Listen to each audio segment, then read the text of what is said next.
जय हिंद साथियों, स्वागत है आपका self study classes with Sumit Jain YouTube channel में। तो सभी साथी आ जाएं और एक बार जल्दी से वीडियो को लाइक कर दें। आज दोस्तों अपन कुछ महत्वपूर्ण प्रश्नों पर चर्चा करेंगे जो कि बहुत ही इंपॉर्टेंट हैं। जिन भी साथियों को मॉडल पेपर लेना है दोस्तों, वो मॉडल पेपर ले सकते हैं। आज मॉडल पेपर के कुछ नमूने, कुछ प्रश्नों को आज हम आपको बताने वाले हैं कि मॉडल पेपर में इस प्रकार के महत्वपूर्ण प्रश्नों का संकलन किया गया है, उसको आप सभी देख सकते हैं। देखो, द्विवेदी युग को जागरण सुधार काल की संज्ञा किसने दी है? तो सभी लोग बताएंगे। आंसर आपका क्या हो जाएगा? यहां पर फटाफट से आंसर बताना है आपको। द्विवेदी युग को जागरण सुधार काल की संज्ञा किसने दी है? बताइए। क्वेश्चन है आपके डॉक्टर नगेंद्र ने, आचार्य शुक्ल ने, नामवर सेन ने, राम कुमार वर्मा ने। फटाफट बताएं। द्विवेदी युग को जागरण सुधार काल की संज्ञा किसने दी है? ये क्वेश्चन आपसे पूछा गया है तो आपको बताना ही है और सभी लोग आंसर बताएं फटाक से। राइट आंसर आपका जा रहा है कि सर जागरण सुधार काल की जो संज्ञा दी है वो दी है डॉक्टर नगेंद्र ने, यानी कि आपका जो एक नंबर है वो बिल्कुल सही है। ठीक है, एक नंबर, बहुत बढ़िया। अगला क्वेश्चन देखो, कौन हिंदी को गवारू बोली कहते हैं? बहुत बढ़िया क्वेश्चन। हिंदी को गवारू बोली कौन कहते हैं? हिंदी को गवारू बोली कौन कहते हैं? ये आपका क्वेश्चन है, आपको चयन करना है तो फटाक से बताइएगा। हिंदी को गवारू बोली किसने कहा है? तो देखते हैं कौन कौन सही बता रहा है। फटाफट से आंसर बताइए प्रश्न क्रमांक 2 का आंसर। और प्रश्न क्रमांक 2 में आप लोगों ने बताया कि सर हिंदी को गवारू बोली जो कहने वाले हैं वो है सर सैयद अहमद खां। सर सैयद अहमद खां, यानी कि आपका जो एक नंबर है वो बिल्कुल सही है। सर सैयद अहमद खां आपका राइट आंसर हो जाएगा। ठीक है, एक नंबर आपका सही हो जाएगा। कविता संवर्धनी सभा के संस्थापक कौन थे? कविता संवर्धनी सभा के संस्थापक कौन थे? ये आपको बताना है प्रश्न क्रमांक 3 में आपको चयन करना है। सभी लोग बताएं, कविता संवर्धनी सभा के संस्थापक कौन थे? 3 नंबर का आंसर आपको चयन करना है और 3 में आपका सीधा आंसर जा रहा है कि सर कविता संवर्धनी सभा के जो संस्थापक थे वो संस्थापक थे कौन थे? बताएं जल्दी से। आपका राइट आंसर चला जाएगा भारतेंदु। क्या है सही आंसर? कि सर कविता संवर्धनी सभा के जो संस्थापक थे वो थे भारतेंदु जी। ये नंबर आपका बिल्कुल सही हो जाएगा। वेरी गुड आंसर, बहुत बढ़िया। उत्तर भक्तमाल के रचनाकार कौन है? प्रश्न क्रमांक 4, उत्तर भक्तमाल के रचनाकार कौन है? इसका आंसर आपको चयन करना है। सभी लोग बताएं, उत्तर भक्तमाल के रचनाकार कौन है? ये आपका प्रश्न है, इसका आंसर आपको चयन करना है और सीधा सीधा आंसर आपका जा रहा है कि सर उत्तर भक्तमाल अगर आप पूछ रहे हो तो ये उत्तर भक्तमाल के जो रचनाकार हैं बताएं। सभी का आंसर आ गया कि सर उत्तर भक्तमाल ये भारतेंदु जी की रचना है। भक्तमाल किसकी रचना है? भक्तमाल के रचनाकार नाभादास हैं। ठीक है, और नवभक्तमाल राधाचरण गोस्वामी। ठीक है, नवभक्तमाल राधाचरण गोस्वामी। उत्तर भक्तमाल भारतेंदु जी, भक्तमाल नाभादास। ठीक है, वेरी गुड, बहुत बढ़िया। राम स्वरूप चतुर्वेदी ने रासो शब्द की उत्पत्ति किससे मानी है? बहुत अच्छा क्वेश्चन। प्रश्न क्रमांक 5 में आपको बताना है राम स्वरूप चतुर्वेदी ने रासो शब्द की उत्पत्ति किससे मानी है? किससे मानी है? सभी लोग बताएंगे। प्रश्न क्रमांक आपका 5 है। 5 का राइट आंसर आपको चयन करना है। 5 का सही आंसर क्या हो जाएगा? राम स्वरूप चतुर्वेदी ने रासो शब्द की उत्पत्ति किससे मानी है? प्रश्न क्रमांक आपका 5 है और 5 में सीधा आंसर देखते हैं कौन कौन सही बता रहा है इस प्रश्न को। 5 में रामस्वरूप चतुर्वेदी का पूछा है, गलत कर जाएंगे बहुत सारे लोग। कुरैशी जी बिल्कुल सही बता रहे हैं, बहुत बढ़िया। और बहुत सारे लोगों ने डी लगा दिया, यही गड़बड़ होता है आप लोगों के साथ। आपको पता है कि रामस्वरूप चतुर्वेदी ने राउस से माना है। राउस से दोस्तों रासो शब्द की उत्पत्ति मानी है। यहां पर आपका उत्तर है 1 नंबर, राउस से रासो शब्द की उत्पत्ति मानने वाले कौन है? रामस्वरूप चतुर्वेदी। ठीक है, बहुत बढ़िया। कृषक क्रंदन एक किसकी रचना है? प्रश्न क्रमांक 6। कृषक क्रंदन की रचनाकार कौन है? गया प्रसाद शुक्ल स्नेही, निर्मल वर्मा, हरिऔध या फिर कृष्णाशोपति। प्रश्न क्रमांक आपका 6 है। 6 का आंसर आपको बताना है। कृषक क्रंदन किसकी रचना है? ये सभी लोग बताएं। कृषक क्रंदन की रचनाकार कौन है? इसका आंसर बताना है। और प्रश्न क्रमांक 6 में आपका उत्तर हो जाएगा कि सर कृषक का क्रंदन गया। कृषक का क्रंदन अब गया। गया तो गया प्रसाद शुक्ल स्नेही, यानी कि आपका 1 नंबर बिल्कुल सही हो जाएगा। कृषक का क्रंदन गया, गया से क्या बनेगा? गया प्रसाद शुक्ल स्नेही। ठीक है, ये नंबर आपका राइट आंसर। Very good. प्रेम राज्य काव्य के लेखक कौन है? प्रेम राज्य काव्य के लेखक कौन है? इसका आंसर आपको बताना है। प्रेम राज्य काव्य के लेखक कौन माने जाते हैं? प्रश्न क्रमांक 7 में आपको चयन करना है। प्रेम राज्य काव्य के लेखक कौन है? प्रश्न क्रमांक 7, और बढ़िया प्रश्न है दोस्तों। कौन है? प्रेम राज्य किसकी रचना है? ये बताना है। बताइए, प्रेम राज्य किसकी रचना है? क्वेश्चन थोड़ी सी दोस्तों डिफरेंट अलग होंगे, लेकिन बढ़िया क्वेश्चन। प्रेम राज्य की रचनाकार कौन है? और आपका सीधा आंसर जा रहा है कि सर प्रेम राज्य जो काव्य है, ये काव्य जयशंकर प्रसाद का। ठीक है, प्रेम राज्य की जय, प्रेम राज्य की जय, यानी ये नंबर आपका सही है। ये नंबर, वेरी गुड, बहुत बढ़िया आंसर। अगला क्वेश्चन देखो, अवध का किसान कवि किसे कहा जाता है? अवध का किसान कवि किसे कहा जाता है? अवध का किसान कवि किसे कहा जाता है? त्रिलोचन, मुक्तिबोध अज्ञेय या फिर नाथुराम शर्मा शंकर को? अवध का किसान कवि किसे कहा जाता है? बढ़िया क्वेश्चन है। प्रश्न क्रमांक 8 में आपको चयन करना है। बताएं, अवध का किसान कवि किसे कहा जाता है 8 नंबर में? और 8 नंबर में आपका सही आंसर है कि सर अवध का किसान कवि पूछा है, तो अवध के किसान कवि के पास कितने लोचन हैं? त्रिलोचन है, 3 लोचन हैं। ये नंबर आपका त्रिलोचन बिल्कुल सही हो जाएगा। ये नंबर आपका बिल्कुल सही आंसर, बहुत बढ़िया। अगले क्वेश्चन की ओर हम बढ़ेंगे दोस्तों। विकलांग श्रद्धा का दौर, ये किसकी रचना है? आपको बताना है। विकलांग श्रद्धा का दौर ये किसकी रचना है? क्वेश्चन अच्छा है, बहुत अच्छे से पढ़ देना। विकलांग श्रद्धा का दौर ये रचना किसकी मानी जाती है? कृष्णाशोपति की। बताइए, यशपाल, हरिशंकर परसाई या फिर धूमिल? विकलांग श्रद्धा का दौर ये रचना के लेखक कौन है? ये प्रश्न क्रमांक 9 में आपको बताना है। और विकलांग श्रद्धा का दौर यानी कि हरिशंकर परसाई, हरिशंकर परसाई, और सी नंबर आपका सही है। ठीक है, वेरी गुड, बहुत बढ़िया। प्रगतिशील साहित्य के मानदंड, इसके लेखक कौन है? प्रगतिशील साहित्य के मानदंड के लेखक कौन माने जाते हैं? जल्दी से बताओ। प्रगतिशील साहित्य के मानदंड के रचनाकार कौन है?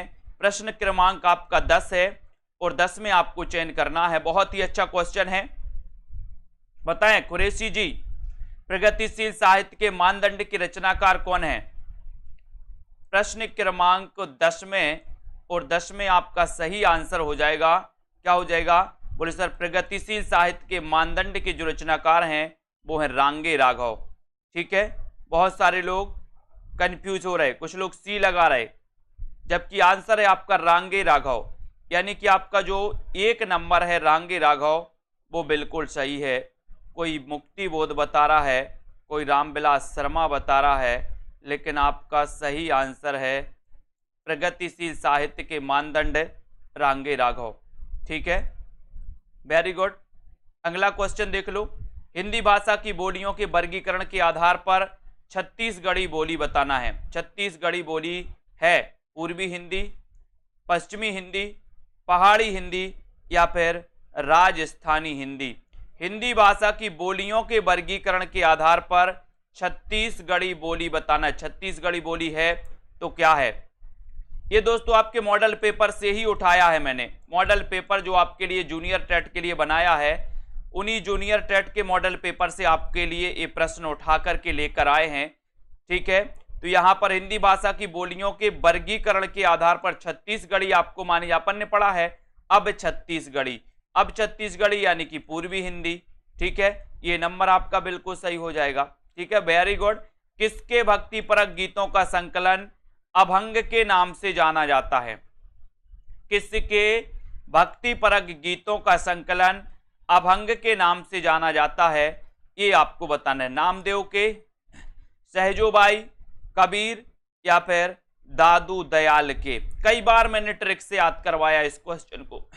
किसके भक्तिपरक गीतों का संकलन अभंग के नाम से जाना जाता है? ये आपको बताना है। और उत्तर प्रश्न क्रमांक 12 में आपका सही आंसर हो जाएगा नामदेव।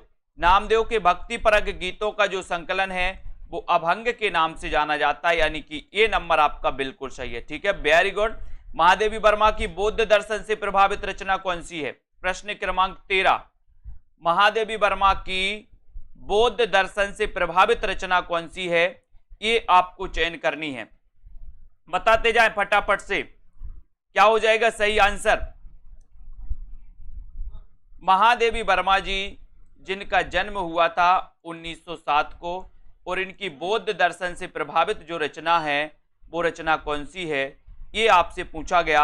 और आपका उत्तर है डी नंबर, यानी कि रश्मि। रश्मि यानी डी नंबर आपका बिल्कुल सही है, ठीक है, D right answer, very good. बौद्ध दर्शन से प्रभावित रचना कौन सी है? रश्मि, डी नंबर। पा ध्वनि का उच्चारण स्थान आपको बताना है। पा ध्वनि का उच्चारण स्थान कौन सा है? दंत, ओष्ठ, मूर्धन्य, मूर्धन्य या फिर कंठ?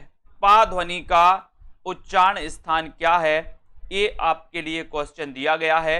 जिन भी साथियों को जूनियर सुपर टेट के टॉप 2000 प्रश्नों की दोस्तों क्या करना है, प्रैक्टिस करनी है। टॉप 2000 क्वेश्चन, टॉप 2000 क्वेश्चन के 20 टेस्ट बनाए गए हैं, जिनको भी करना है अभी आप लोगों के लिए ऑफर है, ठीक है। आप लोग कहें तो और अच्छा ऑफर आप लोगों के लिए दे देंगे, जितने भी हमारे साथी हैं। सिर्फ आप बताएं कि सर हमें प्रैक्टिस करनी है, तो आप लोग बता सकते हैं। पा ध्वनि का उच्चारण स्थान है 14 का आंसर, और 14 में आपका राइट आंसर जा रहा है ओष्ठ है। ओष्ठ यानी कि बी नंबर आपका सही है, ओष्ठ आपका राइट आंसर है। शशांक शब्द का पर्यायवाची शब्द क्या है? शशांक शब्द का पर्यायवाची शब्द क्या है? ये आपको बताना है प्रश्न क्रमांक 15 में।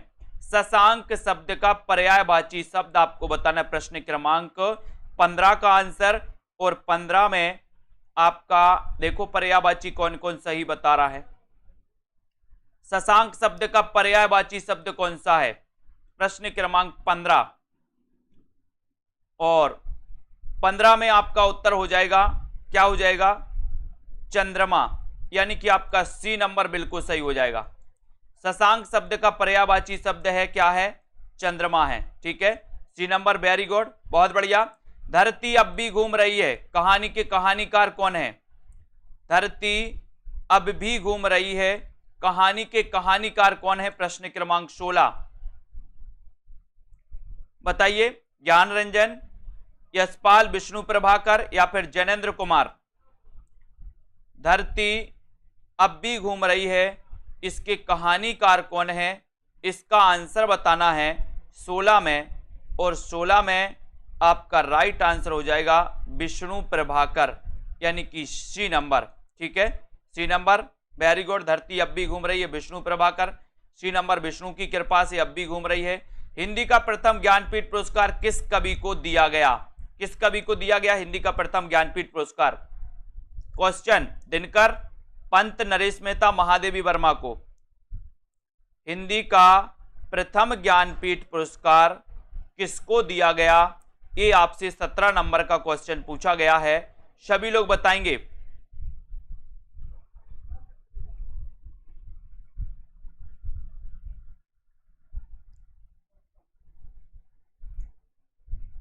हिंदी का प्रथम ज्ञानपीठ पुरस्कार किस कवि को दिया गया? प्रश्न क्रमांक 17 में, और 17 का आंसर है आपका सुमित्रानंदन पंत को। और किस रचना के लिए दिया गया? चिदंबरा के लिए दिया गया, ठीक है, चिदंबरा, बी नंबर आपका चिदंबरा बिल्कुल सही है, वेरी गुड। सुजान विनोद के रचनाकार कौन है? बताइए। सुजान विनोद, सुजान विनोद किसकी रचना है? घनानंद की, कबीर, देव या फिर पद्माकर की। देखो बहुत सारे लोग गलत बताएंगे। अब सुजान विनोद के रचनाकार कौन है?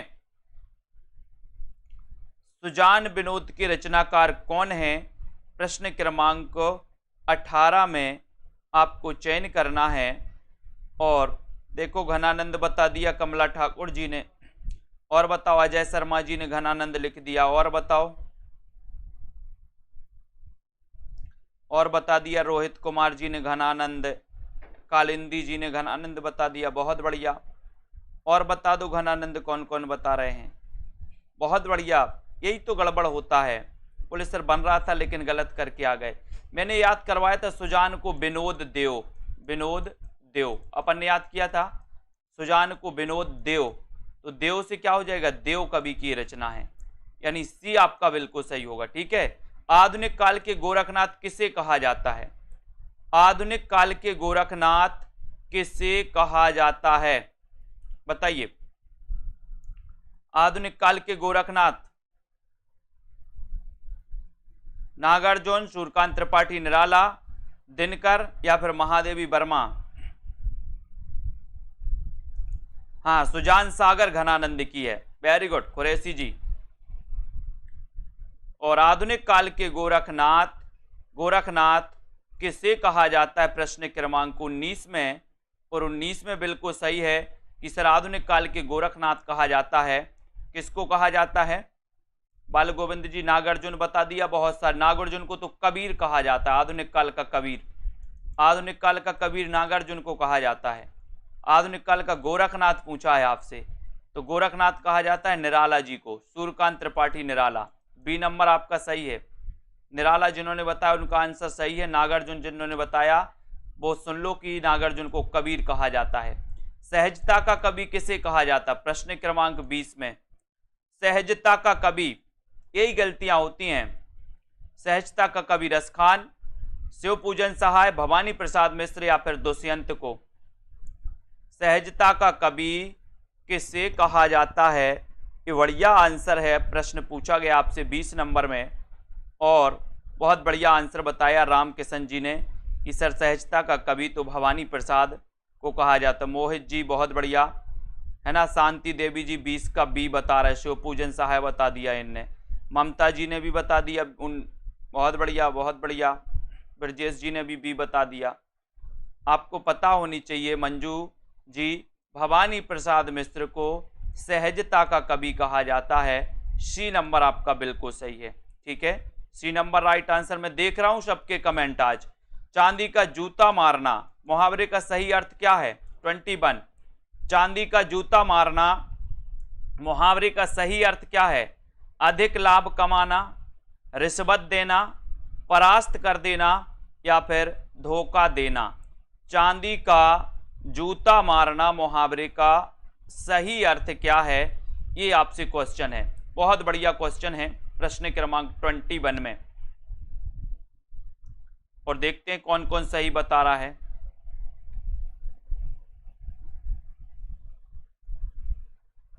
बहुत बढ़िया, लगभग अधिकांश लोगों ने सही बताया है। लगभग अधिकांश क्या, सभी लोगों ने सही बताया है। और रिश्वत देना यानी कि चांदी का जूता मारना, B number right answer. Neha Rai ji ने बस ये बता दिया, आरती वर्मा ने ये बताया, बी है बी, रिश्वत देना, बी नंबर सही। प्रैक्टिस करिए इनकी। आख्यायिका शैली का प्रथम मौलिक उपन्यास कौन सा है? फिर गलत करेंगे आप लोग। आख्यायिका शैली का प्रथम मौलिक उपन्यास कौन सा है? प्रश्न क्रमांक 22 में बताइए, आख्यायिका शैली का प्रथम मौलिक उपन्यास कौन सा है? प्रश्न क्रमांक 22 में बताइए। 22 का राइट आंसर, आख्यायिका शैली का बताना है प्रथम उपन्यास कौन सा है। और आपका राइट आंसर चला गया कि सर आख्यायिका शैली की बात करते हो तो उपन्यास है श्यामा स्वप्न। ये नंबर आपका राइट आंसर, वेरी गुड, ये नंबर बहुत बढ़िया आंसर। उतना वह सूरज है रचना के लेखक कौन है? उतना वह सूरज है रचना के लेखक कौन माने जाते हैं? बताइए, उतना वह सूरज है ये रचना के जो लेखक हैं वो लेखक कौन हैं? श्यामा स्वप्न ठाकुर जगमोहन। वेरी गुड कुरैशी जी। 23 का आंसर आपको बताना है और 23 में आपका आंसर चला जा रहा है कि सर उतना वह सूरज है। ये जो रचना है ये रचना है भारत भूषण अग्रवाल की। सी नंबर आपका बिल्कुल सही। अपने क्वेश्चन गिनते जाओ कितने गलत कर रहे हैं आप लोग। Bharat Bhushan Agarwal, very good. जिस छंद के पहले 4 चरणों में रोला और बाद में दोस्तों ये 2 चरण में उल्लाला होता है, उसमें 24-28 मात्राओं के योग से 52 मात्राएं होती हैं, उस छंद का नाम आपको बताना है। पहले 4 चरणों में रोला और बाद में दोस्तों बताना है आपको 2 चरण में उल्लाला होता है, उसमें 24-28 मात्राओं के योग से 52 मात्राएं होती हैं। वो छंद कौन सा है? हरि गीतिका, गीतिका, कुंडलियां या फिर छप्पय? 24 का आंसर। बहुत अच्छा क्वेश्चन है। 24 का आपको चयन करना है और बहुत बढ़िया आंसर आया सभी लोगों का कि सर जो है 24-28 की मात्राओं के योग से 52 मात्राएं होती हैं, तो वो होता है छप्पय छंद। छप्पय छंद। एक और क्वेश्चन, छप्पयों का राजा किसे कहा जाता है? छप्पयों का राजा किसे कहा जाता है? एक और क्वेश्चन बताना प्रवीण ओझा जी। ये छप्पय हरि गीतिका में 52 मात्राएं नहीं होती हैं। हरि गीतिका में ये छप्पय यानी कि डी नंबर आपका छप्पय सही है। सारंग का पर्यायवाची शब्द कौन सा है? सारंग का पर्यायवाची शब्द कौन सा है? नमक, सारथी, मोर या फिर घोड़ा? सारंग का पर्यायवाची शब्द आपको बताना है। प्रश्न क्रमांक 25 में बताएं। और छप्पयों का राजा चंद बरदाई को कहा जाता, बिल्कुल सही है, ठीक है। और सारंग का जो पर्यायवाची शब्द है वो पर्यायवाची शब्द है दोस्तों क्या? मोर। क्या है? मोर। यानी आपका उत्तर सी नंबर जो है, सी नंबर आपका बिल्कुल सही है, ठीक है, C number right answer. Nimbarkacharya का दार्शनिक मत है, तो निम्बार्काचार्य का दार्शनिक मत क्या है? द्वैता द्वैतवाद, शुद्धा द्वैतवाद, अद्वैतवाद या फिर द्वैतवाद? तो आपको पता है दोस्तों शुद्धाद्वैतवाद के तो वल्लभाचार्य माने जाते हैं, है ना। अद्वैतवाद के तो शंकराचार्य माने जाते हैं, ठीक है। और द्वैतवाद के माने जाते हैं मध्वाचार्य। तो द्वैता द्वैत यानी देत देत थक गए, तो निम्बार्काचार्य, और इसको सनक संप्रदाय भी कहा जाता है। सनक, ये क्वेश्चन आता है सनक संप्रदाय के कौन है?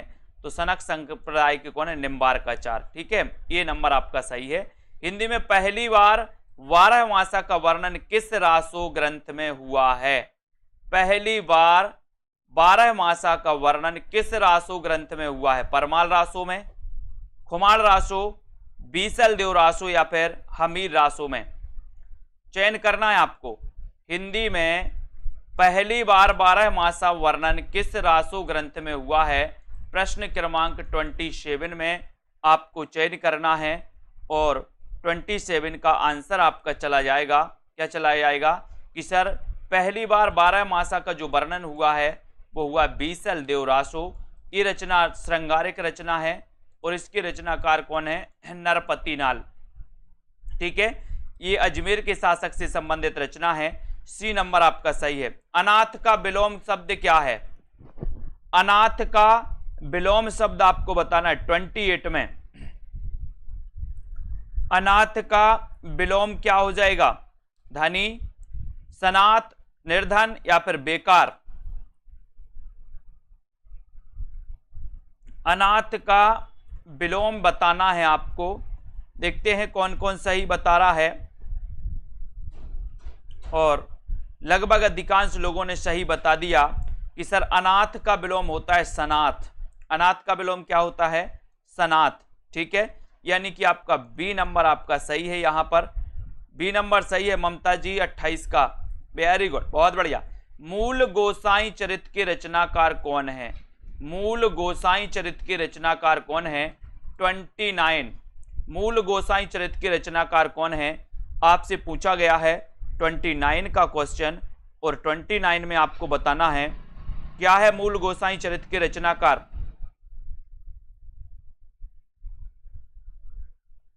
और सभी लोग लगभग सही आंसर बता रहे हैं कि सर मूल गोसाई चरित्र के जो रचनाकार हैं वो हैं बेड़ी माधव दास, यानी आपका जो बी नंबर है बेड़ी माधव दास, बी नंबर आपका बिल्कुल सही है, बेड़ी माधव दास राइट आंसर है। रस रतन के रचयिता कौन है, रस रतन के रचयिता कौन है, 30 का आंसर आपको चयन करना है। 30 में आपको बताना है रस रतन के रचनाकार कौन माने जाते हैं, और सीधा आंसर आपको बताना है। राइट आंसर चाहिए चले के ये विश्वास जी, रस रतन के रचनाकार कौन है, बहुत बढ़िया राइट आंसर पोहकर कवि, कौन है, पोहकर कवि हैं, डी नंबर आपका बिल्कुल सही है, पोहकर कवि। सा का उच्चारण स्थान बताइए दोस्तों, षटकोण वाले सा का उच्चारण स्थान कंठ है, दंत है, तालु या फिर मूर्धा, क्या है, सा का उच्चारण स्थान आपको चयन करना है, चयन करिए। प्रश्न क्रमांक 31 का आंसर, और 31 में आपका सही आंसर क्या जा रहा है, देखते हैं कौन कौन का आंसर सही आ रहा है।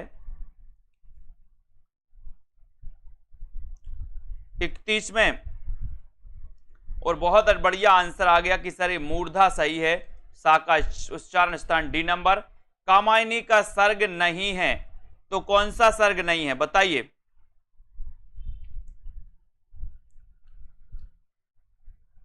थर्टी 32 का आंसर, कामायनी का कौन सा सर्ग नहीं है। अब मैंने आपसे बोला था कि आपको कामायनी के अगर 15 सर्ग याद हैं तो आप इस क्वेश्चन को हल कर सकते हो। अगर 15 सर्ग याद नहीं है तो इस क्वेश्चन को आप क्या कर पाओगे, गलत कर पाओगे।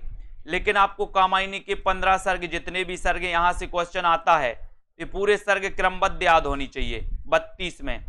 और 32 में आपका राइट आंसर इच्छा, इच्छा ये कामायनी का सर्ग नहीं है, बाकी आपका श्रद्धा, लज्जा, ईर्ष्या ये हैं, ठीक है, बहुत बढ़िया, वेरी गुड ममता जी, बहुत बढ़िया, ठीक है, D number right answer. Prasad ji के किस नाटक का कथानक बौद्धों के पतन का पतन के काल का है दोस्तों, पतन के काल का है।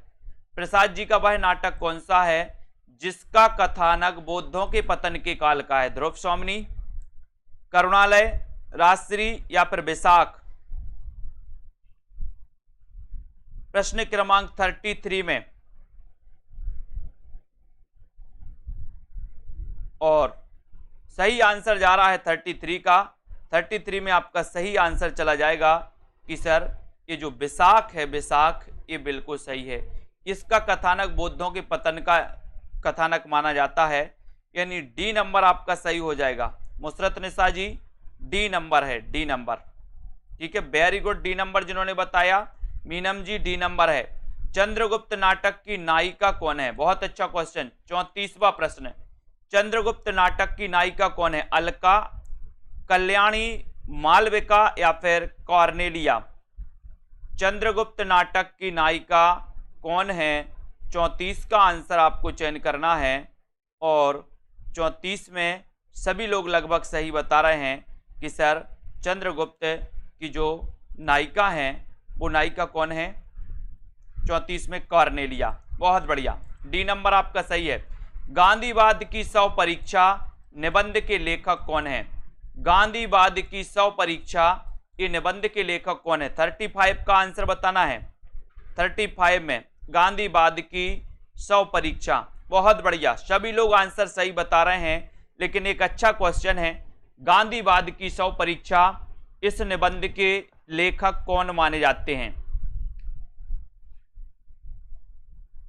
35 का राइट आंसर बताना है, और देखते हैं कौन कौन सफल होता है इस क्वेश्चन में। कमला जी, ईला चंद्र बता रही हैं, और बताओ। गांधीवाद की 100 परीक्षा, शशि जी ने भी ईला चंद्र बता दिया, ब्रजेश जी ने भी बता दिया, बहुत बढ़िया, और बताओ। प्रवीण जी हरिशंकर परसाई बता रहे हैं, हाँ बहुत बढ़िया। रामकिशन जी ने बता दिया है कि सर ये जो है ये यशपाल का है, गांधीवाद की 100 परीक्षा निबंध के रचनाकार हैं यशपाल, यानी डी नंबर आपका यशपाल बिल्कुल सही है। डी नंबर वालों का राइट आंसर, वेरी गुड। लहू पुकारे आदमी कहानी के कहानीकार कौन है? लहू पुकारे आदमी, लहू पुकारे आदमी ये किसकी कहानी है? कमलेश्वर, शिव प्रसाद सिंह, मार्कंडे या फिर मधुकर सिंह? 36 में चयन करना है। लहू पुकारे आदमी, बताएं ये किसकी कहानी है?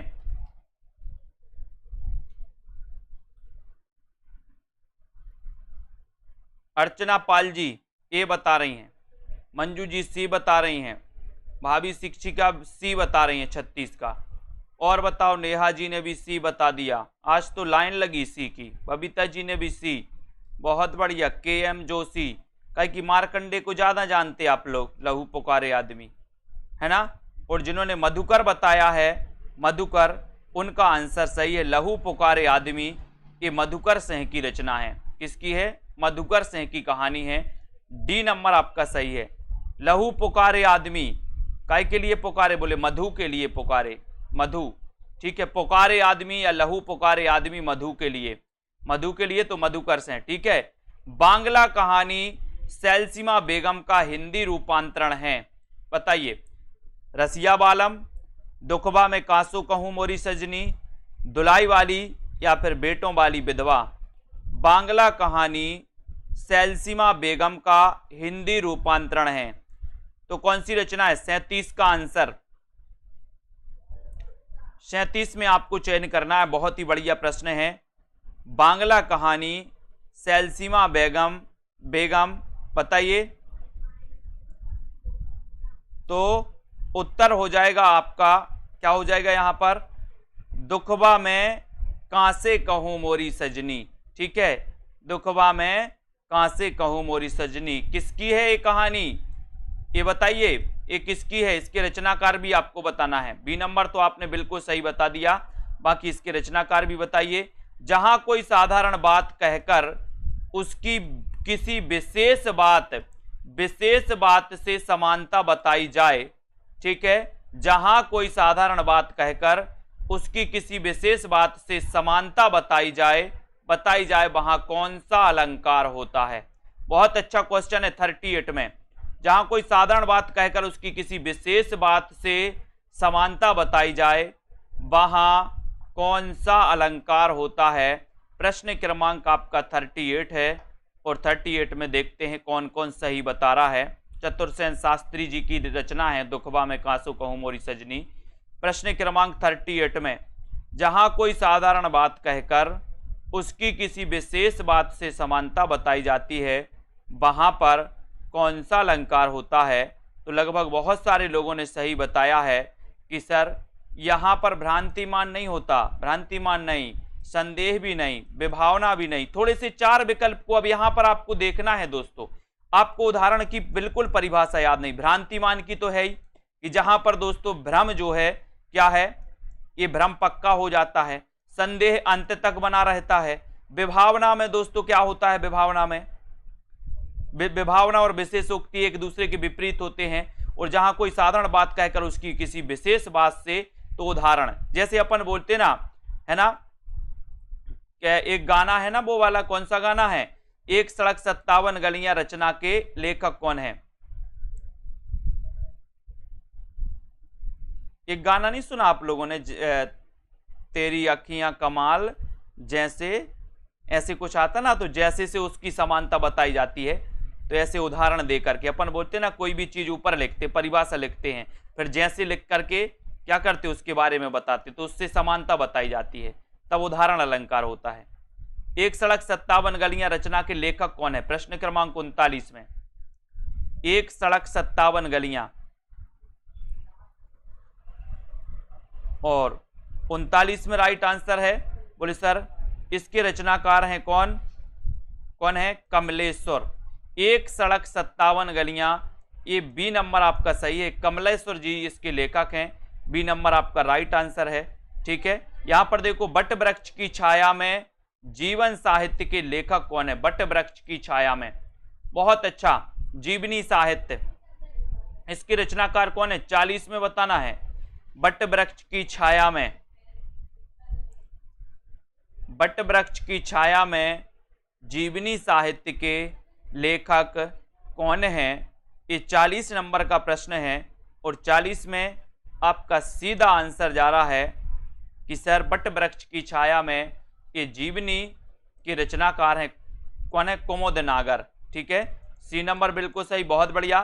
गालिब छूटी शराब आत्मकथा के लेखक कौन है? गालिब छूटी शराब किसकी आत्मकथा है? बनेगा आप लोगों से। गालिब छूटी शराब, ठीक है, गालिब छूटी शराब मैंने कई बार आपको बताया है कि मैं बता दे रहा हूं आज और कि जो पति क्या होते हैं, शराब पीते हैं, जो पति शराब पीते हैं उनकी पत्नियों को कालिया बन जाना चाहिए। क्या बनना है? कालिया। एक बार क्या हुआ कि एक पति शराब पीता था तो उसकी पत्नी बहुत परेशान थी, बहुत परेशान थी। उसकी पत्नी ने भी एक बार क्या किया, वो भी एक बोतल लेके आई और बीच बाजार में सड़क पे खड़े होके फिर उसने भी पी। तो उस दिन का दिन है कि उस व्यक्ति ने फिर शराब नहीं पी। तो बोले सर गालिब छूटी शराब, कैसे छूटी शराब? अरे बोले पत्नी कालिया बन गई थी। क्या बन गई थी? पत्नी कालिया बन गई थी। तो रविंद्र कालिया, ये नंबर आपका बिल्कुल सही है। ठीक है, कालिया बन जाना अपन को भी। पिंजरे में मैना आत्मकथा की लेखिका कौन है? पिंजरे में मैना आत्मकथा की लेखिका कौन है? राजी सेठ, मन्नू भंडारी, चंद्रकिरण सोनरिक्शा या फिर शिवानी? पिंजरे में मैना, बोले हम पिंजरे में मैना को लेकर के कहां जाएंगे? रिक्शा पर जाएंगे, रिक्शा पर। रिक्शा, पिंजरे में मैना रिक्शा यानी सोन रिक्शा। सी नंबर सही है, सोन रिक्शा। ठीक है, सोन रिक्शा राइट आंसर हो जाएगा। बहुत बढ़िया। बेदिन बेलोग रेखा चित्र के लेखक कौन है? बेदिन बेलोग, डॉक्टर नगेंद्र, महेंद्र भटनागर, शिवपूजन सहाय, सेठ गोविंद दास। बेदिन बेलोग रेखा चित्र के रचनाकार कौन है? बहुत बढ़िया क्वेश्चन ये है दोस्तों। 43 का आंसर आपसे पूछा गया। ये क्वेश्चन पूछा गया था पिछली बार, शायद टीजीटी या पीजीटी में पूछा गया था 43 में। और 43 में आपका सभी को पता होगा कि बेदिन बेलोग शिवपूजन सहाय। ठीक है, सी नंबर आपका सही है, शिवपूजन सहाय। Very good. वाक्यम रसात्मकम काव्यम, ये कथन किस ग्रंथ का है दोस्तों? वाक्यम रसात्मकम काव्यम, रसात्मकम काव्यम, ये बताना है आपको। सभी लोग बताएंगे ये कथन किसका है, किस ग्रंथ से लिया गया है।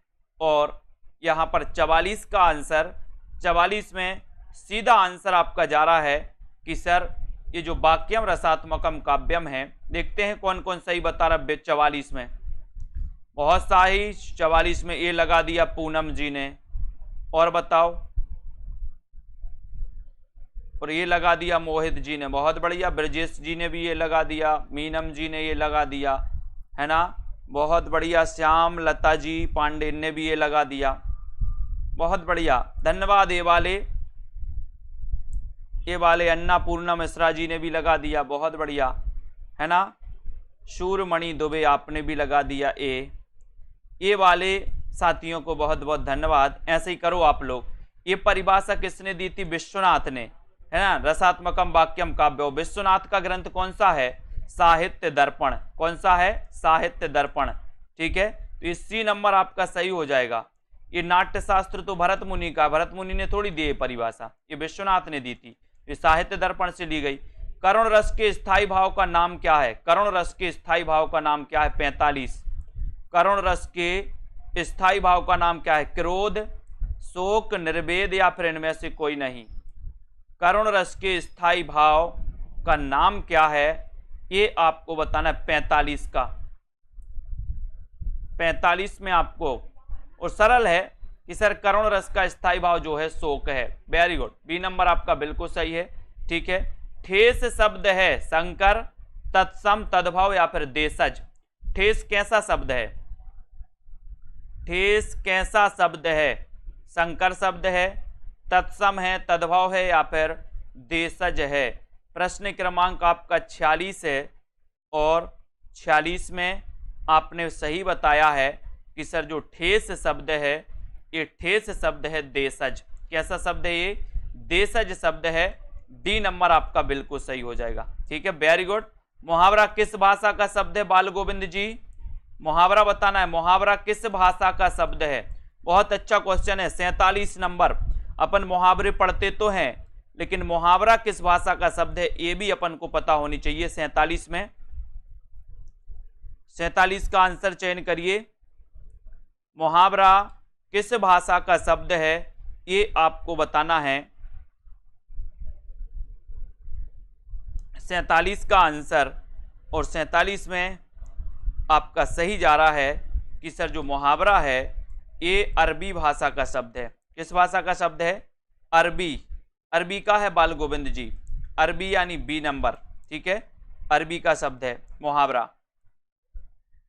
बी नंबर आपका सही हो जाएगा। 47 में उर्दू किस भाषा का शब्द है? उर्दू, प्रश्न क्रमांक 48। उर्दू किस भाषा का शब्द है? तुर्की, फारसी, अरबी या फिर संस्कृत? उर्दू किस भाषा का शब्द है? प्रश्न क्रमांक 48 में बहुत अच्छा क्वेश्चन पूछा गया है। उर्दू किस भाषा का शब्द है ये पूछा गया, और आपका शायद जो क्वेश्चन है वो जा रहा है तुर्की। बहुत बढ़िया रामकिशन जी। उर्दू किस भाषा का शब्द है? तो ये तुर्की भाषा का शब्द है। ये नंबर आपका बिल्कुल सही है, वेरी गुड, बहुत बढ़िया। हिंदी शब्द है, बताइए हिंदी किस भाषा का शब्द है? उर्दू भाषा का, अरबी भाषा का, अवधी भाषा का या फिर फारसी भाषा का? बहुत अच्छा क्वेश्चन है। प्रश्न क्रमांक 49 का आंसर 49 में बताइए। उर्दू तुर्की भाषा का है, हिंदी बताना है। हिंदी किस भाषा का शब्द है? हिंदी किस भाषा का शब्द है ये आपको चयन करना है।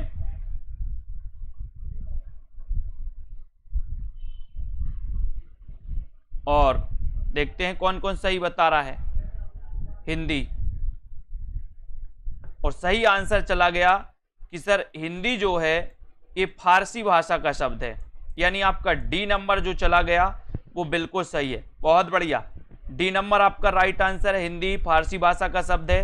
संस्कृत के ऐसे शब्द जिन्हें हम ज्यों का त्यों प्रयोग में लाते हैं दोस्तों, उन्हें क्या कहते हैं? 50 का आंसर, 50 का राइट आंसर बताना है। संस्कृत के ऐसे शब्द जिन्हें हम ज्यों का त्यों प्रयोग में लाते हैं उन्हें क्या कहते हैं? 50 में आपको चयन करना है, उन्हें क्या कहते हैं?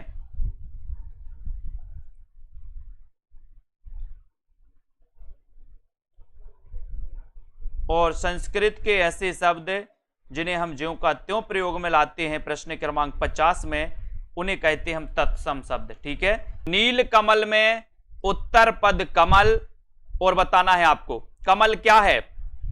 उत्तर पद जो कमल है ये कमल क्या है? विशेषण है, विशेष है, विशेष विशेषण है या फिर इनमें से कोई नहीं? नील कमल, नील कमल में कौन सा समास होता है? कर्मधारय समास। ठीक है, लेकिन आपको बताना है कि उत्तर पद जो कमल है वो क्या है, बताएं, फटाक से बताएं। 51 का आंसर, और 51 में सभी लोग बताएंगे। 51 का राइट आंसर देखो बहुत सारे लोग सी बता रहे हैं। मोहित जी ने सी बता दिया, और बताओ क्या बता रहे हैं कौन कौन? और बहुत सारे लोगों ने बिल्कुल सही आंसर बताया है कि सर जो कमल है ये कमल विशेष है, और जो नील है वो क्या है? विशेषण है, यानी जिसकी विशेषता बताई जाए वो विशेष कहलाता है, और जो विशेषता बताता है वो क्या कहलाता है? विशेषण। तो नील यहां पर क्या है? विशेषण, क्योंकि नील कमल, यानी कि दोस्तों कमल क्या है? विशेष, और नील विशेषता बता रहा है कि कमल जो है वो नीला है ना? तो याद रखते ना, ये विशेषण और विशेष, तो यहां पर कमल क्या है? विशेष, यानी कि ये नंबर आपका बिल्कुल सही है। ठीक है, साप्ताहिक शब्द किस प्रकार का विशेषण है? साप्ताहिक शब्द किस प्रकार का विशेषण है? गुणवाचक है, संख्यावाचक है, परिमाणवाचक है या फिर सार्वनामिक विशेषण है? साप्ताहिक का बताना है प्रश्न क्रमांक 52 में। फटाफट आंसर बताएंगे तो मजा आएगा आपको भी, और जल्दी से, और देखते जाएं कितने नंबर आपके आ रहे हैं। साप्ताहिक शब्द किस प्रकार का विशेषण है? यहां पर प्रश्न क्रमांक 52 में, और 52 में आपने बिल्कुल सही आंसर बताया कि साप्ताहिक जो है ये संख्यावाचक है, यानी बी नंबर आपका करेक्ट। वेरी गुड, बहुत बढ़िया। कौन सा शब्द समूहवाचक प्रत्यय नहीं है? समूहवाचक प्रत्यय कौन सा नहीं है? 53 में आपको चयन करना है। समूहवाचक प्रत्यय कौन सा नहीं है, ये 53 का आंसर आपको चयन करना है। और बहुत ही बढ़िया क्वेश्चन है। लोग, ये तो समूहवाचक है। गण, ये भी समूहवाचक है। वर्ग, ये भी समूहवाचक है। तो समूहवाचक प्रत्यय कौन सा नहीं है? कौन सा नहीं है? प्रेस। प्रेस यानी डी नंबर, प्रेस आपका बिल्कुल सही है। प्रेस जिन्होंने बताया, राइट आंसर। किस शब्द की रचना प्रत्यय से हुई है? किस शब्द की रचना प्रत्यय से हुई है? 54 का आंसर, किस शब्द की रचना प्रत्यय से हुई है? कुसुम, चप्पल, लिखावट या फिर सुमन, यानी कि 54 का आंसर आपको चयन करना है। प्रत्यय से किसकी रचना हुई है आपको चयन करना है। बताइए अंकित गुप्ता जी। तो अधिकांश लोग 54 में चयन कर रहे हैं सर, सी नंबर लगा दो। वेरी गुड, लगा दिया सी नंबर, लिखावट। ठीक है, सी नंबर सही, वेरी गुड। आचार्य भरत ने कितने अलंकारों का उल्लेख किया है? बहुत अच्छा क्वेश्चन है। आचार्य भरत ने कितने अलंकारों का उल्लेख किया है 55 में? प्रश्न क्रमांक 55 में आपको चयन करना है कि आचार्य भरत ने कितने अलंकारों का उल्लेख किया है। और अधिकांश लोग बता रहे हैं, कौन कौन सही बता रहे हैं? हर्षिता जी बताइए कितने प्रकार के? 8 बता दिया सूरमणि जी ने, और बताओ। 8 बता रहे हैं, और कौन? सुषमा जी, और बता दो, और बता दो। कल्पना जी ने भी 8 बता दिया। वेरी गुड, बहुत बढ़िया। डी नंबर वालों के लिए बहुत बहुत धन्यवाद। 2 भी नहीं, 6 भी नहीं, 8 भी नहीं, कितने? 4।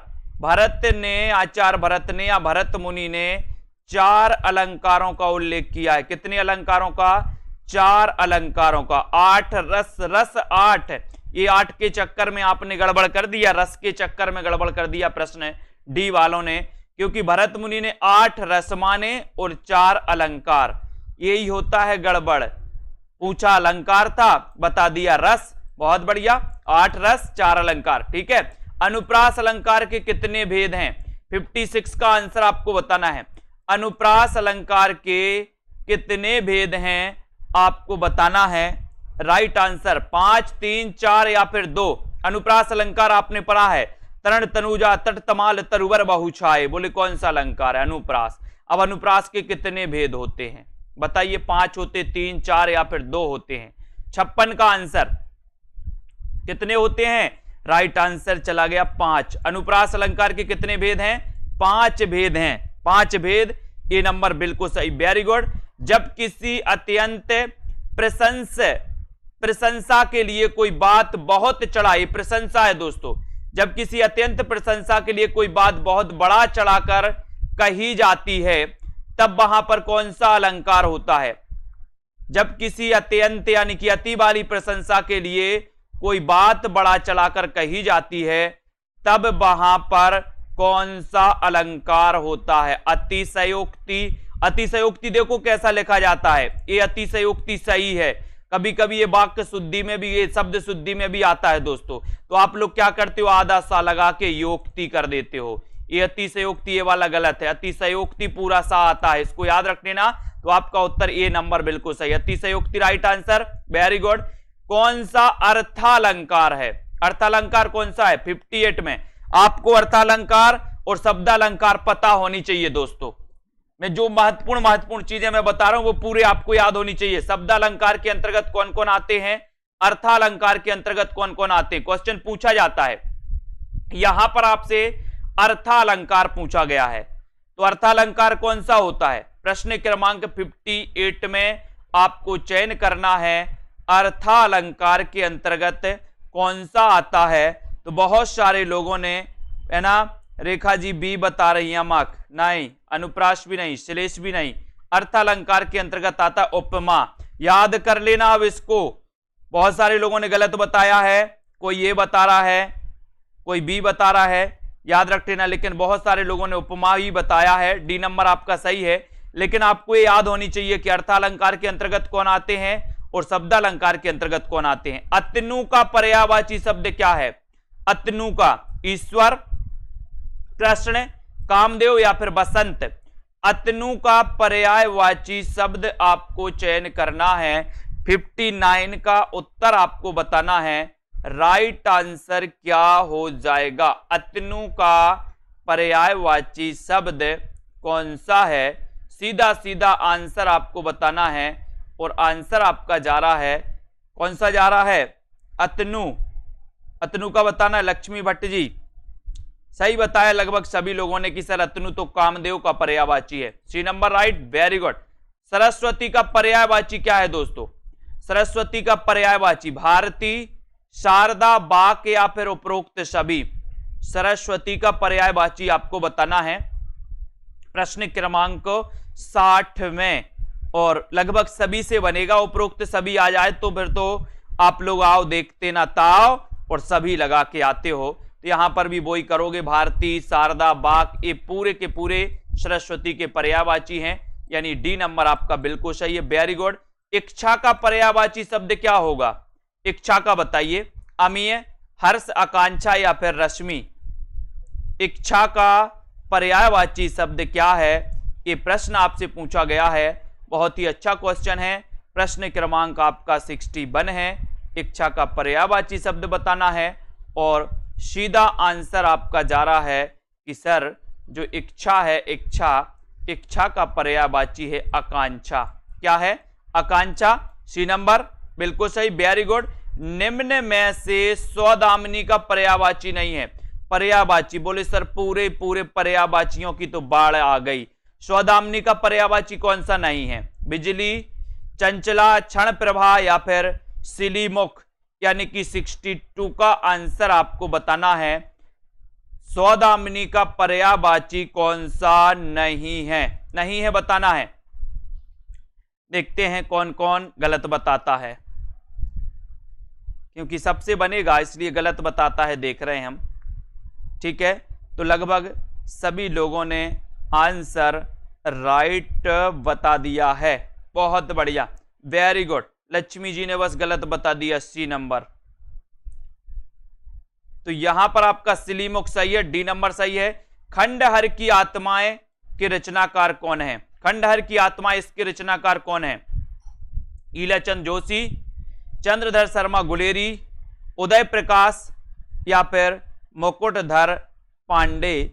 प्रश्न क्रमांक 63 में आपको चयन करना है। खंडहर की आत्माएं इसके रचनाकार कौन है? अपन ने कई बार याद करवाया है कि सर खंडहर की जो आत्माएं हैं ये क्या होती हैं? क्या होती हैं? कभी कभी जोश में आ जाती हैं। तो खंडहर की आत्माएं ईलाचंद्र जोशी, यानी 1 नंबर आपका बिल्कुल सही है। 1 number right, 1 number very good, बहुत बढ़िया। सी बता रही भाभी शिक्षिका जी, गलत। अगला क्वेश्चन, कितना बड़ा झूठ कहानी किसकी है? कितना बड़ा झूठ ये कहानी किसकी है? संजय पाठक जी प्रश्न क्रमांक 64 में बताना है। आरती वर्मा जी भी सी बता दिया उन्होंने, बहुत सारे लोगों ने सी बता दिया। संतोष कुमार जी भी सी बता रहे, गलत बात। अपन ने पढ़ा था ना खंडहर की आत्माएं जोश में आ जाती हैं, तो जोशी जी है ना। कितना बड़ा झूठ कहानी किसकी है? कितना बड़ा झूठ ये कहानी किसकी है? प्रश्न क्रमांक 64 में, और देखते हैं कौन सही बता पाता है। बताइए, मुकनत जी ने ये बता दिया, सुषमा जी सी बता रही हैं, अंकित जी सी बता रहे हैं, अर्चिता जी भी सी बता रही हैं। लेकिन जिन्होंने सही बताया है उनमें नंबर आता है पूजा सोनकर जी का। ठीक है, बहुत बढ़िया। मोहित जी का, रेखा जी का, उषा प्रियंवदा, बी नंबर सही है। ठीक है, उषा प्रियंवदा की रचना कितना बड़ा झूठ, उषा प्रियंवदा। ठीक है, वेरी गुड। कोठरी की बात कहानी के रचनाकार कौन है? कोठरी की बात, अब बताओ कोठरी की बात कैसी रहनी चाहिए? एक भी गलत हो गया तो सोच लेना। कोठरी की बात, कोठरी की बात किसकी कहानी है कुरैशी जी? कोठरी की बात कैसी रहनी चाहिए? कोठरी की बात 65 में, और 65 में आपका सही आंसर जा रहा है कि सर जो कोठरी की बात है, कोठरी की बात एक कहानी है, ये अज्ञेय की है, अज्ञेय रहनी चाहिए, अज्ञेय, अज्ञेय। Very good. याद हो कि ना याद हो, संस्मरण के रचनाकार कौन है? याद हो कि ना याद हो, ये संस्मरण के रचनाकार कौन है? एक क्वेश्चन आपसे पूछा गया प्रश्न क्रमांक 66 में। और याद हो कि ना याद हो, अपन ने पढ़ा है दोस्तों, आपने घातक फिल्म देखी होगी, घातक, घातक फिल्म देखी कि नहीं देखी? देखी है। उसमें क्या बोलते हैं? काशीनाथ तुम्हें याद हो कि ना याद हो, है ना, आज से तुम मेरी गिरफ्त में काम करोगे, काशीनाथ याद हो कि ना याद हो। ठीक है, ये काशीनाथ सिंह जी का संस्मरण है। बी नंबर आपका बिल्कुल सही, वेरी गुड। जिनके साथ जिया, ये संस्मरण के लेखक कौन है? जिनके साथ जिया, तेज बहादुर चौधरी, प्रतिभा अग्रवाल, मृदुला गर्ग, अमृतलाल नागर। जिनके साथ जिया, ये संस्मरण किसका है आपको बताना है। और जिनके साथ जिया वो कौन है? प्रश्न क्रमांक 67 में, और 67 आपको बताना है कि सर जिनके साथ जिया, जिनके साथ जिया, अमृतलाल नागर। वेरी गुड, वो तो अमृत जैसे हैं, कैसे? अमृत, अमृतलाल नागर, वेरी गुड। मैं और केवल मैं और केवल मैं एकांकी के रचनाकार कौन है? मैं और केवल मैं, प्रश्न क्रमांक 68 का आंसर, मैं और केवल मैं, ये किसका एकांकी है? इस एकांकी के रचनाकार कौन है? भगवती चरण वर्मा, जगदीश चंद्र माथुर, भुवनेश्वर, या फिर जैनेन्द्र कुमार? आपको बताना। एक और दोस्तों बड़ी बात मैं आपको बता रहा हूं कि आप लोगों के लिए जिनको भी लेना है, जिनको भी दोस्तों मॉडल पेपर लेना है, इसी प्रकार के जूनियर टेट का प्रैक्टिस करना है आप लोगों के लिए, आप लोगों के लिए 200 फीस कर दी गई है। जितने भी हमारे जो दोस्तों पैड वाले साथी हैं, वो आज रात 12 बजे तक जिनको भी लेना है वो ले सकते हैं, उनके लिए 200 फीस कर दी गई है, जो भी हमारे साथी हैं। ठीक है, तो मैं और केवल में एकांकी के रचनाकार कौन है? 68 का आंसर। और 68 में आपका राइट आंसर क्या हो जाएगा? 68 का भगवती चरण वर्मा। ये नंबर जिन्होंने लगाया बिल्कुल सही है। स्त्री मुक्ति संघर्ष और इतिहास, ये किसकी रचना है? स्त्री मुक्ति संघर्ष और इतिहास के रचनाकार कौन है? ये किसकी रचना है? ये आपको बताना है। प्रश्न क्रमांक 69 का आंसर, और 69 का आंसर बहुत बढ़िया जा रहा है कि सर ये जो स्त्री मुक्ति और संघर्ष है, स्त्री मुक्ति और संघर्ष और इतिहास, ये रमणिका गुप्ता, रमणिका गुप्ता यानी डी नंबर आपका सही है। ठीक है, डी, ये रमणिका गुप्ता जी की रचना है दोस्तों, डी नंबर।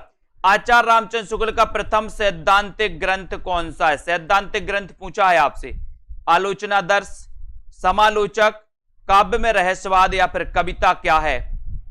रामचंद्र शुक्ल का प्रथम सैद्धांतिक ग्रंथ कौन सा है? प्रथम सैद्धांतिक ग्रंथ कौन सा है?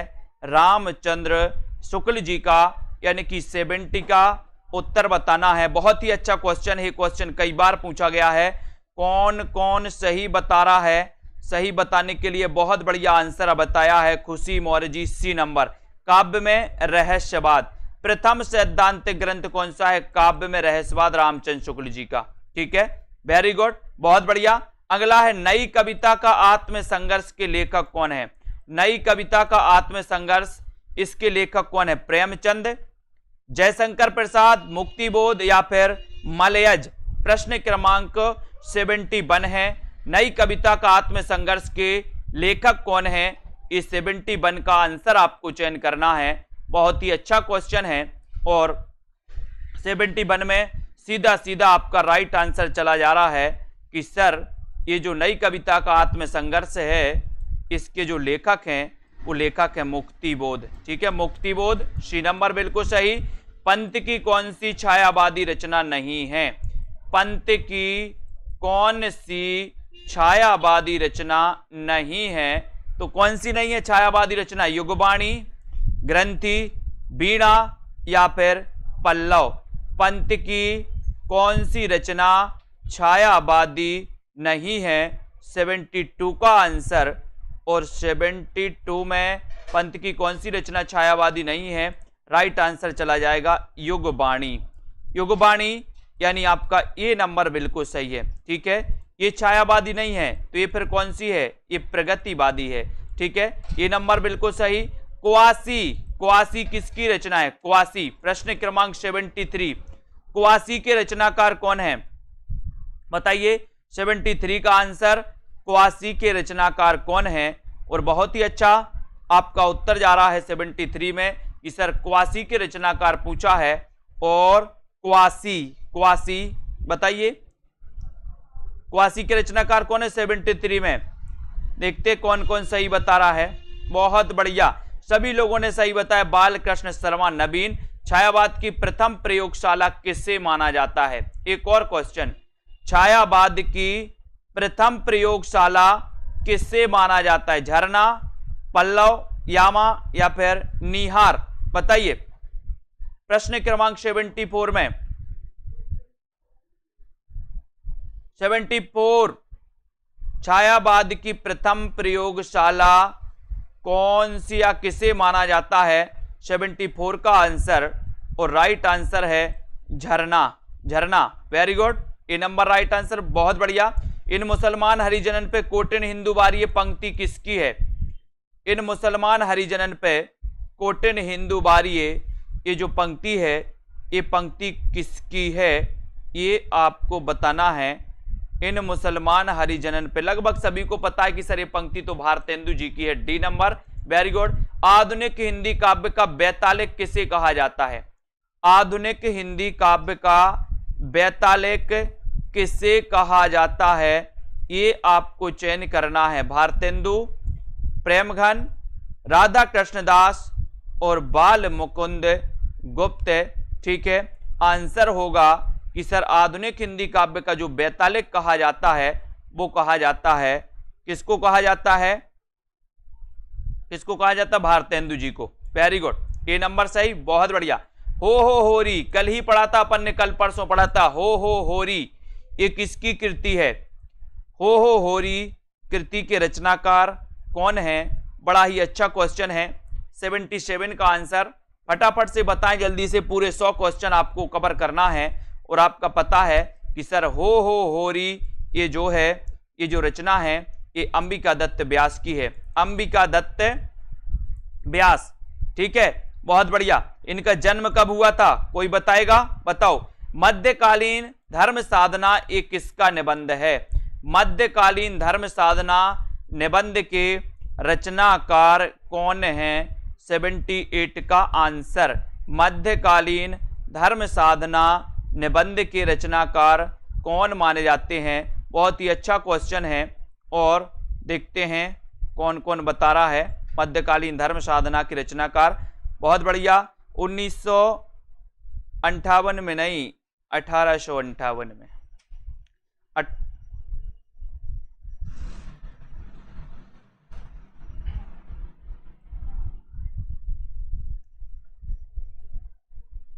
तो यहां पर राइट आंसर क्या हो जाएगा? हजारी प्रसाद द्विवेदी। सी नंबर सही है, वेरी गुड। भूत के पांव किसकी व्यंग रचना है? भूत के पांव, भूत के पांव ये किसकी रचना मानी जाती है? 79 में। और 79 का उत्तर बताना है। और भूत के पांव ये जो रचना है दोस्तों ये हरिशंकर परसाई जी की है। ठीक है, बी नंबर आपका सही, वेरी गुड आंसर। किस प्रकार के निबंधों में बुद्धि तत्व प्रमुख होता है? किस प्रकार के निबंधों में बुद्धि तत्व प्रमुख होता है? भावात्मक, वर्णात्मक, विवरणात्मक या फिर विचारात्मक? किस प्रकार के निबंधों में बुद्धि तत्व प्रमुख होता है? आपको चयन करना है और प्रश्न क्रमांक 80 का उत्तर बताना है। बहुत ही अच्छा क्वेश्चन है दोस्तों। किस प्रकार के निबंधों में बुद्धि तत्व प्रमुख होता है? प्रश्न क्रमांक 80 में। और 80 का राइट आंसर है कि सर विचारात्मक निबंधों में बुद्धि तत्व। मैंने निबंध आपको बहुत अच्छे से पढ़ाया था, विचारात्मक निबंधों में बुद्धि तत्व प्रधान होता है। डी नंबर आपने लगाया, वेरी गुड, बहुत बढ़िया। विचार प्रवाह के रचनाकार कौन है? विचार प्रवाह है, ये निबंध है विचार प्रवाह है। इसके रचनाकार कौन माने जाते हैं? हजारी प्रसाद, अज्ञे, नागार्जुन, रामधारी सिंह दिनकर। 81 में आपको बताना है। और विचार प्रवाह है, ये निबंध है और इस निबंध की रचनाकार अपन ने पढ़ा था, क्या पढ़ा था कि सर हजारों विचारों का प्रवाह होता है। ठीक है, ये हजारी प्रसाद द्विवेदी, 1 नंबर बिल्कुल सही है। किस विद्वान ने देवनागरी लिपि के स्थान पर रोमन लिपि स्वीकार करने का सुझाव दिया था? किस विद्वान ने दिया था? देवनागरी लिपि के स्थान पर रोमन लिपि स्वीकार करने का सुझाव किसने दिया था? सुनीति कुमार चटर्जी, महात्मा गांधी, काका कालेलकर या फिर विनोबा भावे। 82 का आपका आंसर चला गया कि सर सुनीति कुमार चटर्जी ने लिया था। ये नंबर आपका बिल्कुल सही है। देवनागरी लिपि बताना है कैसी है, वर्णात्मक है, चित्रात्मक है, भावात्मक है या फिर अक्षरात्मक है? देवनागरी लिपि कैसी है? देवनागरी लिपि कैसी लिपि मानी जाती है? देवनागरी लिपि बताइए। 83 का आंसर, और 83 में आपका राइट आंसर चला गया कि सर देवनागरी लिपि जो है ये अक्षरात्मक लिपि मानी जाती है। डी आपका बिल्कुल सही है, अक्षरात्मक लिपि। वेरी गुड, बहुत बढ़िया। रीतिकाल के रीति सिद्ध काव्यधारा के कवि कौन है? रीति सिद्ध काव्यधारा के कवि आपको चयन करना है, आपने पढ़ा है, बिल्कुल सरल क्वेश्चन दोस्तों। रीतिकाल के रीति सिद्ध काव्यधारा के कवि कौन हैं? और प्रश्न क्रमांक 84 में लगभग सभी से आंसर बनेगा। राइट आंसर आपने बताया कि सर भूषण तो रीतिबद्ध हैं, देव भी रीतिबद्ध, केशव भी हैं, आपका उत्तर बिहारी। ये रीति सिद्ध काव्यधारा के कवि हैं। अभिधा उत्तम काव्य है, मध्य लक्षणालीन, है ना? ये पंक्ति बताना है आपको, बताइए ये पंक्ति किसकी है? बिहारी, पद्माकर, मतिराम या फिर देव की? अभिधा उत्तम काव्य है, मध्य लक्षणालीन, ये बताइए ये पंक्ति किसकी है? और ये पंक्ति अभिधा उत्तम काव्य है, ये जो पंक्ति है भैया, ये पंक्ति है देव कवि की। किसकी है? देव कवि की। डी नंबर आपका सही है, देव कवि आपका राइट आंसर हो जाएगा। रस रहस्य के रचनाकार कौन है? अच्छा क्वेश्चन, 86 में बताइए, फटाफट से आंसर देते जाएं। आप लोग बिल्कुल सही आंसर बता रहे। देखो भाभी शिक्षिका जी, पद्माकर बता दिया इन्होंने, ये पद्माकर नहीं है, देव कवि की रचना है, अभिधा उत्तम काव्य है। ठीक है, देव। रस रहस्य के रचनाकार कौन है? ये आपको बताना है। चिंतामणि, केशवदास, अंकित गुप्ता जी आप क्वेश्चन नहीं लगा रहे भैया, आंसर बताते जाओ। अब कौन कौन मॉडल पेपर लेगा, इसी के चक्कर में आप पड़े हो। रस रहस्य के रचनाकार आपको बताना, इसके रचनाकार कौन है? चिंतामणि, केशवदास, कुलपति मिश्र या फिर मतिराम। 86 में आंसर बताना है और आपका उत्तर हो जाएगा कुलपति मिश्र। सी नंबर आपका सही है, कुलपति मिश्र। ये रस का रहस्य कुलपति। ठीक है, स्वयंभू को हिंदी का प्रथम कवि किसने माना? 87 में स्वयंभू को हिंदी का प्रथम कवि किसने माना है? राम कुमार वर्मा, रामचंद्र शुक्ल, हजारी प्रसाद द्विवेदी, राहुल सांकृत्यायन। स्वयंभू को हिंदी का प्रथम कवि किसने माना है? बहुत अच्छा क्वेश्चन है, बनने को तो सभी से बनेगा, लेकिन स्वयंभू को हिंदी का प्रथम कवि मानने वाले जो हैं वो कौन है? राम कुमार वर्मा। ठीक है, ये number right answer, Ram Kumar बिल्कुल सही है, वेरी गुड। कौल ज्ञान निर्णय, इसके रचनाकार कौन है? कौल ज्ञान निर्णय के रचनाकार कौन है? गोरखनाथ, जालंधरनाथ, गोपीचंद्र, मत्येंद्रनाथ। कौल ज्ञान निर्णय, इसके रचनाकार कौन है? 88 का आंसर, 88 में आपका सही आंसर क्या हो जाएगा? और भोलेनाथ मच्छेंद्रनाथ। मच्छेंद्र से मच्छर, मच्छर क्या होते? बोले सर मच्छर कोल कोल के खाते, आपको कोल कोल के। ठीक है, तो मत्येंद्रनाथ याद रख लेना। गोरखनाथ नाथ संप्रदाय के प्रवर्तक माने जाते, नाथ पंथ के। पंच पांडव चरितरास के रचनाकार कौन है? पंच पांडव चरितरास, पंच पांडव चरितरास इसके रचनाकार आपको बताना है। शालिभद्र सूरी, आसगु, नरपतिनाल या फिर दलपति विजय। पंच पांडव चरितरास के रचनाकार कौन माने जाते हैं? ये अच्छा क्वेश्चन है और 89 का उत्तर बताना है। 89 और पंच पांडव चरितरास के जो रचनाकार माने जाते हैं दोस्तों, आपने उत्तर बताया है। बताइए 89 में कौन है? शालिभद्र सूरी, जिन्हें कि गणपति चंद्रगुप्त ने हिंदी का प्रथम कवि माना। ये नंबर बिल्कुल सही है। पुस्तक जल्लड़ हत्य दे चल गज्जन रबकाज। जल्लड़ का आपको बताना है दोस्तों, ये जल्लड़ को कौन सी पुस्तक देने का इसमें वर्णन किया गया है? कौन सी पुस्तक देने का? बीसलदेव रासो, हमीर रासो, पृथ्वीराज रासो या फिर विजयपाल रासो। पुस्तक जल्लड़ हत्य दई चली गज्जन रबकाज। इसमें जल्लड़ के बारे में बताना कि जल्लड़ को कौन सी पुस्तक दिए जाने का वर्णन है। प्रश्न क्रमांक 90 में 90 का उत्तर बताइए और आपका सही आंसर चला गया पृथ्वीराज रासो। ठीक है, बी नंबर पृथ्वीराज रासो हिंदी का प्रथम महाकाव्य। रंग दे बसंती चोला नाटक के रचनाकार कौन है? रंग दे बसंती चोला सुरेंद्र वर्मा, मोहन राकेश, भीष्म सायनी, विनोद रस्तोगी। 91 रंग दे बसंती चोला नाटक के रचनाकार कौन है?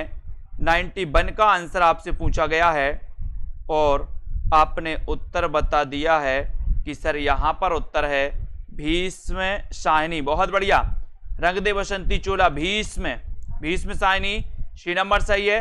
भुवनेश्वर निम्न में से किसके लिए प्रसिद्ध हैं? भुवनेश्वर किसके लिए प्रसिद्ध है? ऐतिहासिक नाटक के लिए, समस्या नाटक के लिए, सामाजिक नाटक के लिए या फिर असंगत नाटक के लिए? भुवनेश्वर किसके लिए प्रसिद्ध हैं? 92 का आंसर आपको चयन करना है। उत्तर क्या हो जाएगा? भुवनेश्वर किसके लिए प्रसिद्ध हैं 92 में? और 92 का आपका राइट आंसर हो जाएगा कि सर ये जो भुवनेश्वर हैं ये असंगत नाटक के लिए जाने जाते हैं।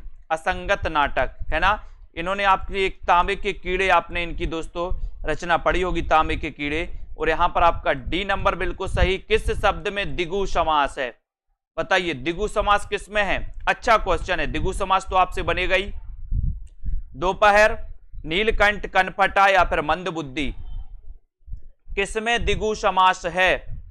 आपको बताना है द्विगु समास किसमें है। और लगभग सभी को पता है कि सर संख्यावाची द्विगु यानी कि ए नंबर सही है। दोपहर में द्विगु समास है। Very good. किस क्रम में बहुब्रीहि समास है? बहुब्रीहि समास का उदाहरण नहीं है पूछा है। बताइए कौन सा नहीं है? सिंहवाहिनी, हिरण्यगर्भ, वसुंधरा या फिर देशवासी। बहुब्रीहि समास किसमें नहीं है? अच्छा क्वेश्चन है।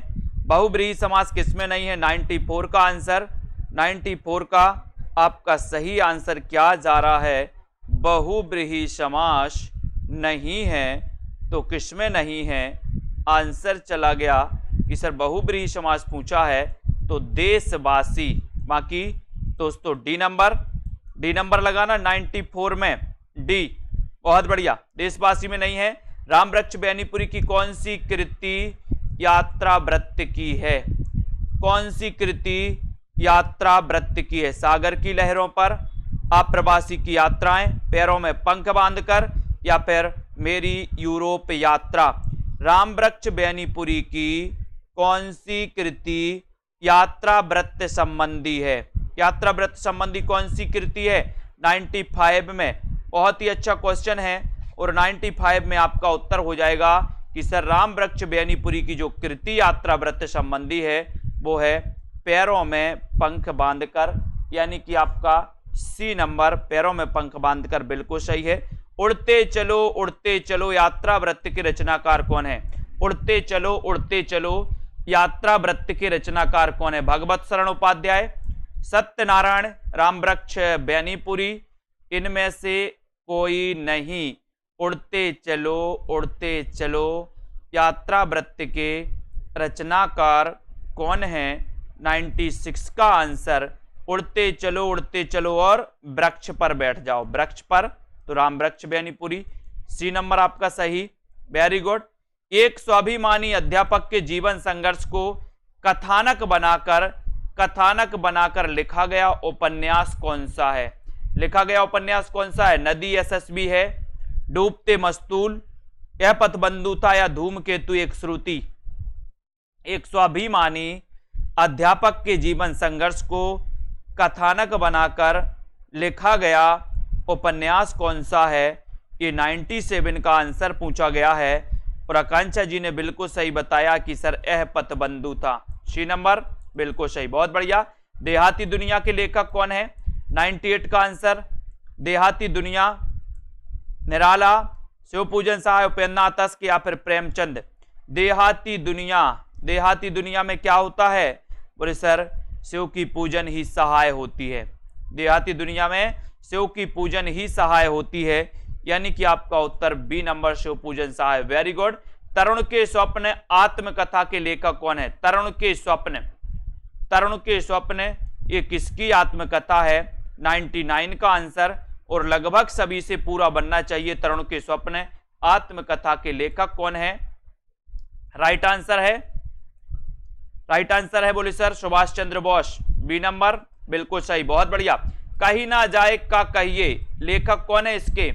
कहीं ना जाए का कहिए, ये लेखक आपको बताना है, सभी लोग बताएंगे। और जूनियर सुपर टेट का जो मॉडल पेपर है सिर्फ आप लोगों के लिए, पेड वालों के लिए, जितने भी हमारे साथी हैं उनके लिए ये रात 12 बजे तक 200 रुपए कर दिया गया है इसका प्राइस। तो जिनको भी इसमें प्रैक्टिस करना है 200 में 2000 क्वेश्चन इसमें आपके रहेंगे। एक 100 नंबर के मॉडल पेपर जिसमें व्याकरण और साहित्य दोनों सम्मिलित रहेगा। कहीं ना जाए का कहिए कि लेखक कौन है? प्रश्न क्रमांक 100 में, और आपका उत्तर हो जाएगा भगवती चरण वर्मा। बी नंबर आपका बिल्कुल सही है, ठीक है, बी नंबर राइट आंसर। बहुत बढ़िया, बहुत बहुत धन्यवाद सभी साथियों के लिए। और अध्ययन करते रहें, वीडियो को लाइक करते रहें दोस्तों, और इसी प्रकार से निरंतर आपको अध्ययन करना है, ठीक है। सभी लोग जुटे रहें अपनी तैयारी में, और जो जो आपके दोस्तों बाकी रह गए हैं उनकी तैयारी जरूर करें, ठीक है। और दोस्तों लाइक करें और लगे रहें अध्ययन में, ठीक है। बहुत बढ़िया, जय हिंद।